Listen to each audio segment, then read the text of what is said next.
6月份比赛不多，比较重要的可能就是 TI 预选赛和没有太被中国岛友关注的 Blast 的第7赛季季后赛。对于强队而言，可以爽休息一波，然后7月巴黎见。6月3日 ，ENC Dota 2项目的中国队名单公布，人员构成是 XG 加 VG 战队部分队员。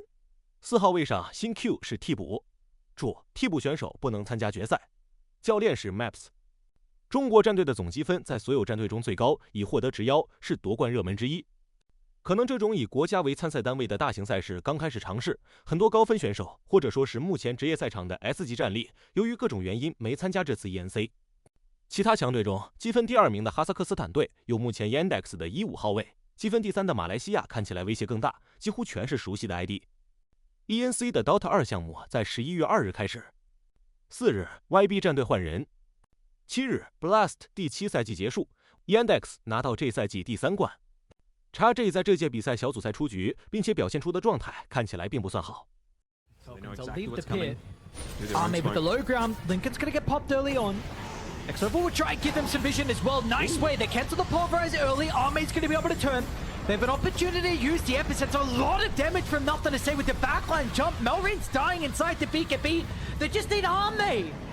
They just need Army, but he's nowhere to be seen. Without your damage out of Kez. Yeah, but now he sees an opportunity maybe but for the rest Melrin, of your team is but gone.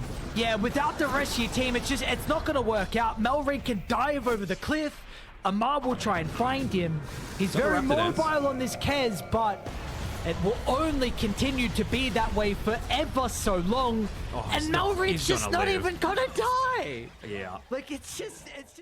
临近赛季末尾，职业赛场的局势又有变化。Yandex 最近成绩好，状态也好。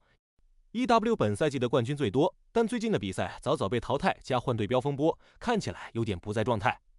另外 Parry、极光、BB 这3支战队在近期都有高光表现，还有2支值得期待的队伍是雪碧和猎鹰。这种擅长大后期的队伍在大赛爆发不是没可能。至于 XG， 只能说他们的状态很迷。和 Blast 同一时间，老头杯也进入最后阶段，奶龙影业夺冠。在这个主播比赛中 ，Monet 打出了身价，塞拉打出了故事。最后小黑打到他们门口的时候，有点激动了。就是我把那个鸟人秒了的时候，感觉激动了。我那一刻感觉到了，一下感觉曾经打比赛的感觉全来了，全回来了，一下就激动。8日，苏米奥回归 Nigma， 这次打1号位。Nigma 已经通过预选赛打进 EWC 和 TI， 他们目前的阵容和之前相比几乎换过一轮。15日 ，TI 中国区预选赛开始，有2个晋级名额，真的很给东道主面子。在上一个 EWC 预选赛就差点把 VG 拉下马的 T2， 这次更猛，用3场2-0先拿1个名额。他们的打法比较像欧洲队，偏向进攻，表现在局势上就是20分钟左右喜欢到敌方地图 gank 打压制，通过让敌方减员较早开始推2塔。英雄选择方面常用先手、控制、冲脸英雄。第2张门票之争在 VG 和 YB 之间，这2支队伍都是节奏比较慢的，胜负重点在于后期的团战。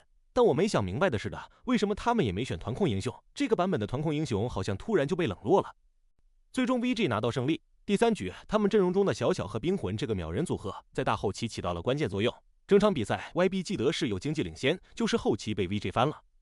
走路，火枪！毛哥，火枪！毛哥，养他！毛哥有满，别急，先准备撤，再说。夹上，别慌，打！哎，一波的血量好像不太对，一波血量不太对了，兄弟撤！是不是撤？啥情况？怎么杀进去了？撤！没事，打2个买额，打2个买额，撤了就赚，撤！一下就死了。撤！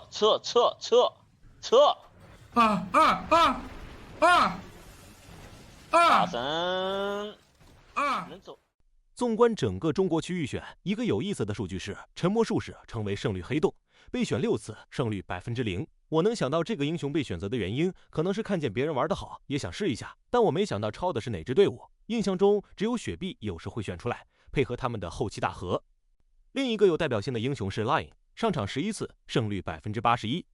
Lion 在国际赛场也是热门英雄，并且是这个版本新火起来的。他比较符合现在大多数强队喜欢的抓单、快节奏的打法。但如果说到即将到来的 EWC 比赛，会不会出现后期团控阵容的复苏？我觉得挺有可能，例如雪碧。